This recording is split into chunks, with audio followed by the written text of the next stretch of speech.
సుదీర్ఘ పోరాటంతో ఉక్కు నిర్వాసితులకు ఇళ్ల స్థలాలు.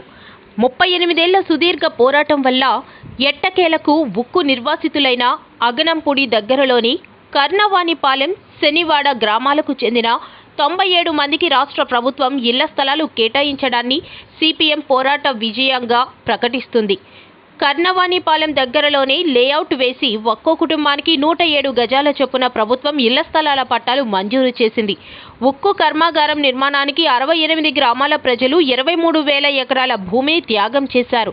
తమ ఇళ్లను, భూములను త్యాగం చేసిన అనేక మంది నిర్వాసితులకు పునరావాస సదుపాయాలు కల్పించకుండా ఏలిన పాలకులు అనేక ఇబ్బందులు పెట్టాయి. మొదటి నుంచి సిపిఎం ఉక్కు నిర్వాసితులకు అండగా ఉండి వారికి న్యాయం జరిగేలా అనేక పోరాటాలు చేసింది. కర్ణవానిపాలెం, శనివాడ గ్రామాల్లో 119 ఉక్కు నిర్వాసిత కుటుంబాలకు పాలకులు రకరకాల కుంటి సాకులు చెప్పి చట్ట ప్రకారం ఇవ్వాల్సిన 107 గజాల ఇళ్ల స్థలాలు ఇవ్వకుండా తీవ్ర ఇబ్బందులకు గురి చేశాయి. రాష్ట్ర ప్రభుత్వాలు ఉక్కు యాజమాన్యం ఒకరికొకరు మాది కాదు బాధ్యత అని వివాదాలు సృష్టించి ఇన్నేళ్లు వారికి అన్యాయం చేస్తూ వచ్చాయి. వీరి నిర్లక్ష్యం వల్ల ఇన్నేళ్లు పూరి గుడిసెలో వీరు దయనీయమైన జీవితం గడపాల్సి వచ్చింది. నమస్కారం. సిపిఎం పార్టీ నాయకత్వంలో స్టీల్ ప్లాంట్ నిర్వాసితులు 35 సంవత్సరాలు చేసినటువంటి సుదీర్ఘ పోరాటం ఫలించింది. 79వ వార్డు కర్ణవానిపాలెం, శనివాడ గ్రామాలకు చెందినటువంటి 97 నిర్వాసిత కుటుంబాలకి 107 చదరపు గజాల చొప్పున ఈరోజు ఇళ్ల పట్టాలు ప్రభుత్వం మంజూరు చేస్తూ ఉంది. పోరాడి విజయం సాధించినటువంటి నిర్వాసితులకి సిపిఎం పార్టీ అభినందనలు తెలియజేస్తూ ఉంది. అలాగే ఈ ఇళ్ల పట్టాల పంపిణీకి సహకరించినటువంటి జిల్లా అధికార యంత్రాంగానికి, ప్రభుత్వానికి ధన్యవాదాలు తెలియజేస్తూ ఉన్నాం. స్టీల్ ప్లాంట్ ఏర్పాటు కోసం 64 గ్రామాల ప్రజలు 22,000 ఎకరాల భూముల్ని త్యాగం చేశారు.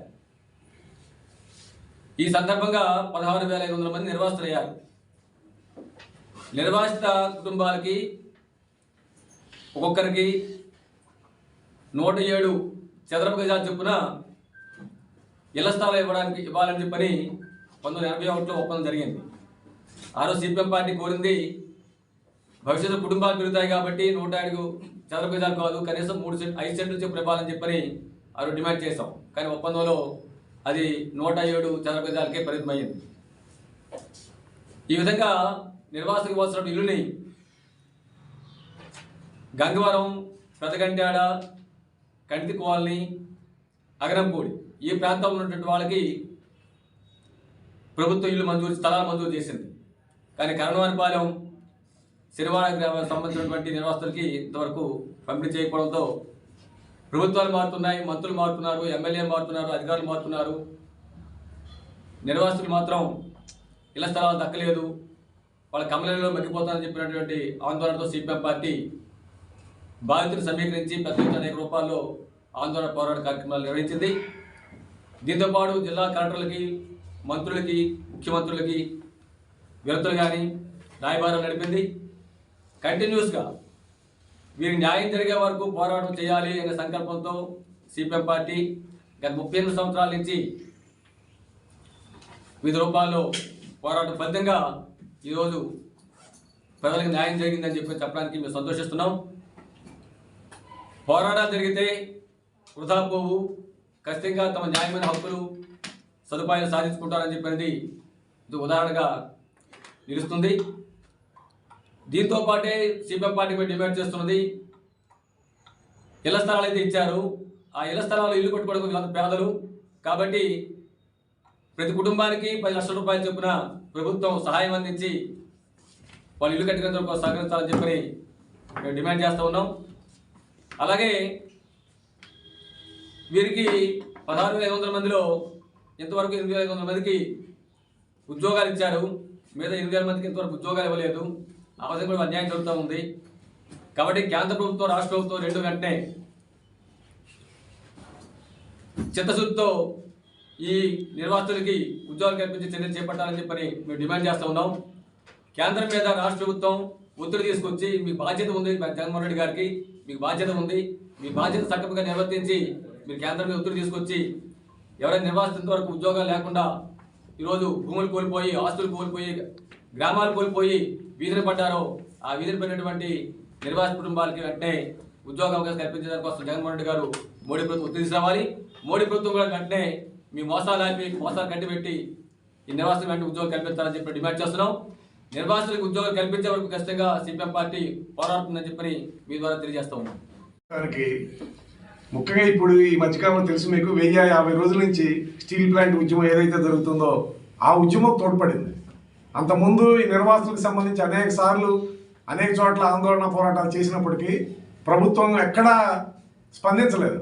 కానీ ఇప్పుడు ఏదైతే స్టీల్ ప్లాంట్ ప్రైవేటీకరణ ఉద్యమం ప్రారంభమైందో ఈ సందర్భంగా ఇప్పటికీ నిర్వాసితులకి ఇంకా ఇళ్ల స్థలాలు ఇవ్వలేదు అని చెప్పినటువంటి సమస్య ఏదైతే పెండింగ్లో ఉందో దాన్ని అంత ముందు నుంచి చేస్తున్న పోరాటాన్ని మరింత ఈ సందర్భంగా ముందుకు తీసుకురావడంతో ఈ సమస్య పరిష్కారానికి ఒక మార్గం ఏర్పడింది. చాలా రోజులు రాష్ట్ర ప్రభుత్వం ఏం చెప్పిందంటే ఇది మాకు సంబంధం లేదు, స్టీల్ ప్లాంట్ వాళ్ళు ఇవ్వాలి, మాకు భూమి లేదు, స్టీల్ ప్లాంట్ వాళ్ళు ఇవ్వాలి అని చెప్పని తప్పించుకో చూసింది రాష్ట్ర ప్రభుత్వం.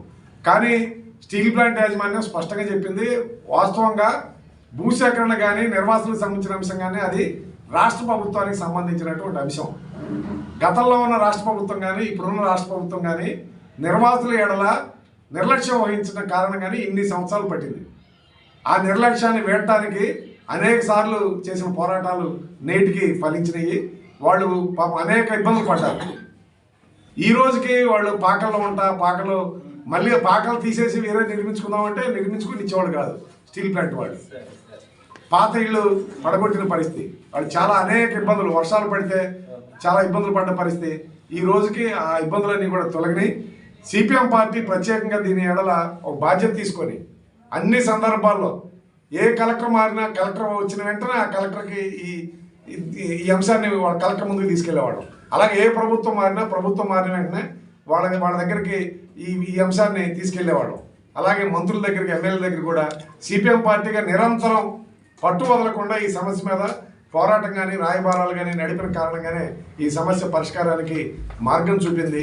కాబట్టి మేము ఈ సందర్భంగా తెలియజేసుకునేది ఏంటంటే జగ్గిరెడ్డి గారు కూడా చెప్పారు, వాళ్ళు ఇప్పటికీ ఇళ్ళు లేకుండా ఉన్నారు. వాళ్ళకి ఇళ్ళకి సంబంధించిన లోను ప్రభుత్వం మంజూరు చేయాలి.